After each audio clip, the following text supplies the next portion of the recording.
சளி சளி சளின்னு வருடத்தை 360 நாளும் சளியாக தான் இருக்கும். அப்போ நம்ம சற்று சிந்திச்சு பார்க்கணும், வெயில் அடிக்கும்போது எவ்வளோ தாகம் நமக்கு ஏற்படுது, எவ்வளோ பசி ஏற்படுது.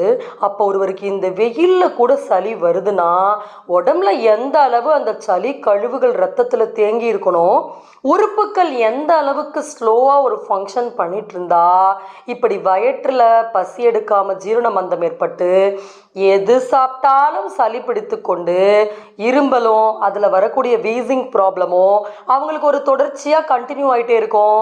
அப்போ அந்த உடம்புல இருக்கக்கூடிய பவரை நம்ம அதிகப்படுத்தாமல், செரிமான ஆற்றலை அதிகப்படுத்தாமல் அந்த சளி பிரச்சனைக்கு ஒரு முற்றுப்புள்ளி வைக்கவே முடியாது. ஸோ அப்போ அதற்கு பெஸ்ட்டான ஹோம் ரெமெடி, வீட்டில் இருந்த மாதிரி இந்த பிரச்சனைக்கு ஒரு தீர்வு கொடுக்க முடியும்னா அது மூலிகை மருந்துகளால் தான் ரொம்பவே ஒரு நல்ல ஒரு